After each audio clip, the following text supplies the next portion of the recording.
अस्सलाम वालेकुम, मैं हूं हसन मुराद। सोशल मीडिया पे जब नित नई बोलियां सुनता हूं तो एक गहरी सोच में डूब जाता हूं। कहीं तो इस्लाही गुफ्तगू हो रही है और ज़िंदगी के मुख्तलिफ पहलुओं पे अवेयरनेस दी जा रही है। कहीं ग़ीबत का बाज़ार गर्म है, कहीं रूहानियत पे गुफ्तगू जारी है, कहीं फ़िरका वारियत पे बहस चल रही है, कहीं तोहमत और इल्ज़ाम तराशी की बौछार हो रही है। जिस्म की नशोनुमा के लिए जो बेहुदा अवेयरनेस दी जा रही है वो भी हमारे सामने है। जबकि इंसान एक जैसे हैं, खून का रंग एक जैसा है, तो फिर सोचों में इतना तज़ाद क्यों है? क्या ये सब हम रेटिंग के लिए करते हैं कि जितनी जिसकी पगड़ी उछाल ली जाए उतनी ही रेटिंग बढ़ेगी? क्या हम ये सब कुछ दिखाने से पहले, सुनाने से पहले इस बात को बिल्कुल फरामोश कर देते हैं कि इसका सिस्टम पे और माशरे पे कितना बुरा असर पड़ने वाला है? सवाल ये है कि ये ऐसा इतनी सोचों में तज़ाद क्यों है? मुझे यूँ लगता है कि वो बड़ों की एक बात याद आती है कि खून बोलता है। अब खून जिस मनसब पे भी बैठा हो, अगर वो ज़मीन पे फर्श नशीन है तो वो बोलेगा।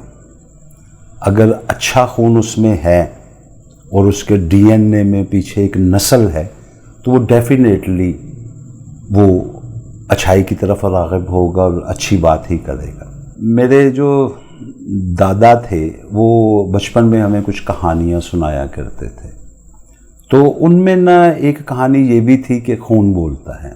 वो कहानी आज मैं दरअसल आपसे शेयर करना चाहता हूँ कि किस तरह पता चलता है कि खून बोलता है।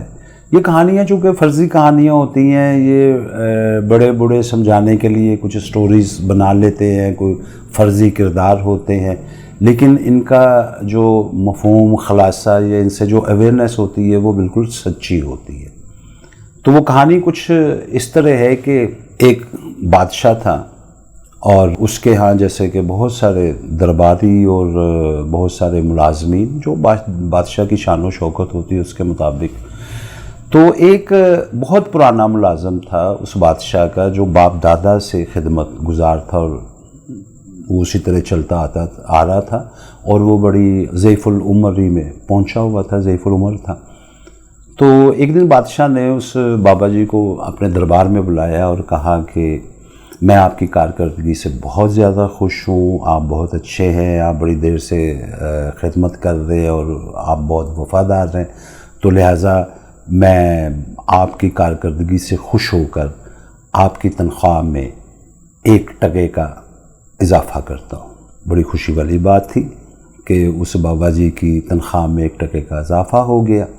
लेकिन बाबा जी ने शुक्रिया अदा करने की बजाय सीधा ही बादशाह सलामत को भरे दरबार में ये कह दिया कि बादशाह सलामत, अगर जान की अमान पाऊँ तो मैं कुछ अर्ज़ करना चाहता हूँ। तो बादशाह ने कहा आप कीजिए, बताइए। तो बुज़ुर्ग ने, उस बाबा जी ने कहा कि बादशाह सलामत, आप बादशाह के बेटे नहीं हैं, यानी कि आप अपने बाप के बेटे नहीं हैं। इससे बादशाह बहुत खफा हुआ, वो ज़ाहिर एकदम गुस्से में आ गया और उसने फ़ौरन हुक्म दिया सिपाहियों को कि इसे गिरफ़्तार कर लिया जाए और फ़ौरन इसी वक्त भरे दरबार में इसका सर कलम कर दिया जाए। तो उस बाबा जी ने कहा कि बादशाह सलामत, अगर मैं कसूरवार हूँ, अगर मैं झूठ बोल रहा हूँ तो ज़रूर भरे दरबार में मेरा सर कलम कर दिया जाए, लेकिन बग़ैर कन्फर्मेशन के आप भरे दरबार में इस तरह एक बेगुनाह का सर कैसे तन से जुदा कर सकते हैं? तो बादशाह सलामत ने उन बाबा जी से पूछा कि आपको कैसे पता है कि मैं अपने बाप की औलाद नहीं हूँ? आप उस वक्त क्या मौजूद थे? बाबा जी ने कहा जी नहीं। क्या आपको किसी ने बताया था? बाबा जी ने कहा नहीं। क्या इसका जिक्र मेरे वालिद ने किया था? उन्होंने कहा नहीं। किसी से सुना? उन्होंने कहा नहीं।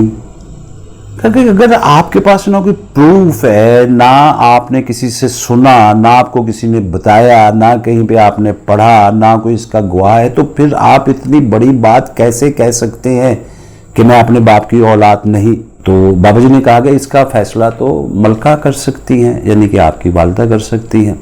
चूँकि दरबार का मामला था, सब लोगों ने कहा कि इंसाफ होना चाहिए, अगर बाबा जी गलत है तो तभी सर उतरेगा, अगर ये सही कह रहे हैं तो फिर सर उतारने की क्या वजह है। बहरहाल तो मजबूरन बादशाह सलामत ने मलका को दरबार में बुलवाया और मलका से कहा कि ये सारा माजरा है, इस तरह बाबा ये इल्ज़ाम लगा रहे हैं, तो ये सिर्फ आप ही बता सकती हैं कि मैं अपने बाप की औलाद हूँ या किसी और की। मलका ने ये बात जब सुनी तो उस बुजुर्ग को सामने खड़ा देखा, तो मलका ने कहा कि मैं इस बाबा जी को जानती तो नहीं, लेकिन मेरे ज़मीर पे बहुत सालों से एक बोझ है जो शायद आज मौका मिला है तो मैं इसे ज़रूर बयान करूंगी, क्योंकि मैं इस वक्त अपनी ज़िंदगी के उस मोड़ पे खड़ी हूं कि किसी वक्त भी ये मेरी ज़िंदगी ख़त्म हो सकती है और मैंने आगे जाके भी जवाब देना है। तो ये जो बाबा जी हैं ये 100% ठीक कह रहे हैं कि ए बादशाह, ए मेरे बेटे, तो अपने बाप यानी कि बादशाह की औलाद नहीं है। तो बादशाह जाहिर है कि और गुस्से में आया और उसने माँ के गले पे तलवार रखते हुए कहा कि आप सच सच बताइए कि मैं किसकी औलाद हूँ। तो मलका ने उसे बताया कि तुम्हारा बाप एक दफ़ा जवानी के दिनों की बात है कि वो जंग पे गया हुआ था और उसे बहुत महीने लग गए। तो मैं एक दिन अपने यूँ महल में टहल रही थी तो मेरी नज़र एक ऐसे नौजवान पे पड़ी जो कि अस्तबल में घोड़ों की मालिश वगैरह किया करता था और वो उसका गंद वगैरह उठाता था और सफाई वगैरह का काम करता था। तो लेकिन जिस्मानी तौर पे वो बड़ा ही तवाना था और ख़ूबसूरत भी था। तो बहरहाल तुम उसकी औलाद हो। बादशाह ने जब सच सुना तो मलका से कहा कि आप तो अंदर तशरीफ़ ले जाइए, क्योंकि हकीकत सामने आ गई है, मैं वाकई बादशाह की औलाद नहीं हूँ, मैं अस्तबल में वो सफाई करने वाले या घोड़े की मालिश करने वाले या उसका गंद उठाने वाले का बेटा हूँ। लेकिन वो फिर बादशाह उस बाबा जी की तरफ मुतवज्जो हुआ और उनसे बोला कि बाबा जी, आपने ना किसी से सुना, ना आपने खुद देखा, ना आपको किसी ने बताया, ना ही कोई ऐसी कोई, लेकिन आपको ये कैसे पता चल गया और इतना बड़ा रिस्क आपने लिया कि आपकी जान भी जा सकती थी कि आपने डायरेक्टली मुझे कह दिया? किस बिना पे आपने ये मुझे कहा कि मैं बादशाह का बेटा नहीं हूं? तो उस बाबा जी ने कहा कि बेटा, खून बोलता है, वो चाहे तख्त पे बैठा हो या वो जमीन नशीन हो। तू बादशाह है, तू वक्त का बादशाह है, तू तख्त पे बैठा हुआ है, तू मेरी कारकर्दगी से खुश हुआ। तो बादशाह जो होता है ना, जब वो खुश होता है तो वो अपनी हैसियत के मुताबिक इनाम व इकराम से नवाजता है। अगर तुम उससे खुश होता है और तू बादशाह की औलाद होता तो कम अज कम कोई रियासत मेरे नाम कर देता या कोई अशरफियों का थाल या कोई कीमती तोहफे मुझे देता है या कुछ नहीं तो अपने गले का हार उतार के मेरी तरफ फेंक देता। वो तो कैसा बादशाह के तख्त पे बैठ के सिर्फ 1 टके का इजाफा कर रहा है मेरी तनख्वाह में। और ये बिल्कुल साबित होता है इस बात से, वो बाबा जी ने कहा कि तू बादशाह की औलाद नहीं तो जरूर कोई टके गिनने वाले का बेटा है।